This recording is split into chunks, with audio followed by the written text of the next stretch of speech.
श्रीमद् भगवत गीता अध्याय 10 श्लोक 22 में भगवान कृष्ण कहते हैं कि वेदानाम सामवेदो अस्मि देवानाम अस्मि वासवः इंद्रियाणाम मनः च अस्मि भूतानाम अस्मि चेतना। इसमें वेदानाम अस्मि सामवेद। सामवेद सामवेद क्या है? चार वेद हैं जो कि विद धातु से निकले हैं। ऋग्वेद, यजुर्वेद, सामवेद, अथर्ववेद। वेद धातु का मतलब होता है जानना, ज्ञान। चारों वेदों में सामवेद ही क्यों कहा भगवान कृष्ण ने, ये एक प्रश्न है। और दूसरा प्रश्न ये है कि क्या है सामवेद। आज हम दूसरे प्रश्न के बारे में बात करेंगे। सामवेद क्या है? चार वेदों में सबसे छोटा वेद। चारों वेदों में 20,416 मंत्र हैं, सामवेद में 1875।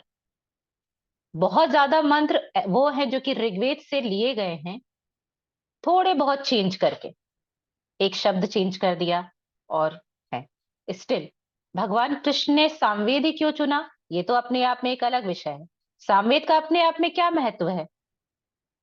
चारों वेदों में सामवेद सबसे छोटा वेद माना जाता है क्योंकि उसमें सिर्फ 1875 मंत्र हैं। ये इसकी एक विशेषता है। सामवेद हमेशा गान के लिए ज्यादा प्रयुक्त होता है। गंधर्व वेद इसका उपवेद है। सो संगीत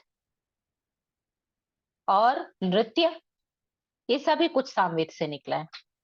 एक और अंतर आप यहाँ पे अगर देखेंगे तो चारों वेदों की ऋचाओं में, चारों वेदों के मंत्रों में अगर आप देखेंगे तो जो अंतर है वो ये है कि ये जो बल होते हैं, उदात्त, अनुदात्त और स्वरित, सारे वेदों में ये कैसे आपको मिलेंगे?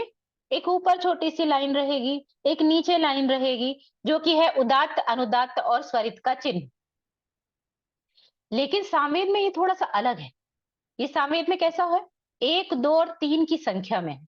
अभी आपको मैं सामवेद का ये मंत्र अगर दिखाऊं तो अगर आप देखेंगे तो यहां पर आप देखेंगे कि किसी भी मंत्र में 1, 2 इस तरह से लिखा हुआ है। ये एक बहुत बड़ा अंतर है और ये कुछ विशेषताएं हैं जो कि सामवेद को बाकी वेदों से अलग करती हैं। इतना सब सामवेद के बारे में हम क्यों बात कर रहे हैं? क्योंकि हम सामवेद के बारे में ही अध्ययन करेंगे, उनके मंत्रों को समझेंगे, क्या लिखा है उन मंत्रों में।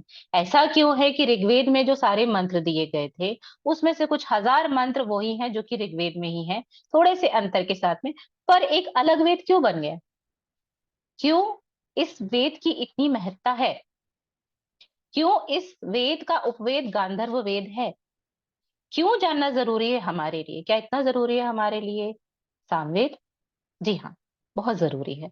क्योंकि इसमें हमारे लिए सिर्फ ज्ञान या सिर्फ गान नहीं है, हमारे लिए जीने के लिए बहुत सारे ऐसे रास्ते हैं जो हमारी बहुत सारी समस्याओं का निदान करते हैं। तो अगर आप इसको गाएंगे तो ये ना सिर्फ आपके मन को और आपकी आत्मा को तृप्त करेगा, बल्कि ये आपके अंदर की जितनी भी स्ट्रेस है उस सबको भी गान के साथ रिलीज करेगा और यूनिवर्स में जाके आपकी एक फ्रीक्वेंसी बना के आपके अंदर एक ऐसी ऊर्जा संचरित करेगा जिससे कि आप अपने आप को हमेशा एनर्जाइज्ड, ऊर्जावान, स्वस्थ और युवा पाएंगे। ये एक बहुत बड़ा रीजन है कि सामवेद का गान हमेशा मंदिरों में किया जाता था, अभी भी पारंपरिक रूप से सामगान किया जाता है। तो आइए चलते हैं इस वेद के बारे में जानते हैं। नमस्कार।